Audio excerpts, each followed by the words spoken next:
नमस्कार दोस्तों, मैं हूं निखिल और आप लोगों को बहुत बहुत स्वागत है हमारे आज के इस वीडियो में। तो चलिए आज का वीडियो शुरू करते हैं। आप लोगों को बता दें कि पवन सिंह के फैंस के लिए बहुत ही बड़ी खुशखबरी आई है। आप लोगों को बता दें कि पवन सिंह के फैंस को बहुत ही ज़्यादा दिन से इंतजार थी कि पवन सिंह का कोई नया फिल्म आए। तो आप लोगों को बता दें कि पवन सिंह का एक बहुत ही ज़बरदस्त फिल्म की शूटिंग चालू हो गई है। आप लोगों को बता दें कि पवन सिंह का जो शानदार फिल्म आने वाली है उस फिल्म का नाम है सजना पे दिल आ गया। आप लोगों को बता दें कि इस फिल्म को मुंबई में शूटिंग चालू हो चुकी है ज़बरदस्त तरीके से। आप लोगों को ये भी बता दें कि पवन सिंह और स्मृति सिन्हा का इस जोड़ी देखने को मिलेगी इस फिल्म में। आप लोगों को बता दें कि पवन सिंह की इस ज़बरदस्त फिल्म को डायरेक्टर और प्रोड्यूसर का नाम अभी तक तो पता नहीं चला है, लेकिन आप लोगों को बता दें कि इस फिल्म की शूटिंग शुरू हो गई है मुंबई में, जो कि बहुत ही धमाकेदार तरीका से हुआ है। आप लोगों को बता दें कि तुरंत ही आप लोगों को नज़दीकी सिनेमाघर में आप लोगों को पवन सिंह और स्मृति सिन्हा का इस फिल्म को सजना पे दिल आ गई फिल्म को देखने को मिलेगा। आप लोगों को बता दें कि इस फिल्म को बहुत ही ज़बरदस्त तरीके से बनाने की कोशिश की जा रही है और इस फिल्म को काफ़ी ज़्यादा बजट की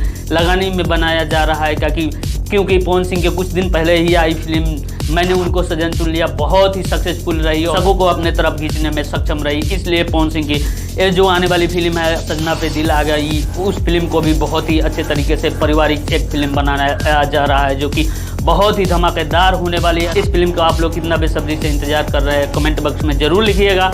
अब वीडियो को लाइक कीजिए, चैनल पर पहली बार आए हो तो चैनल को सब्सक्राइब कीजिए। जय हिंद, वंदे मातरम।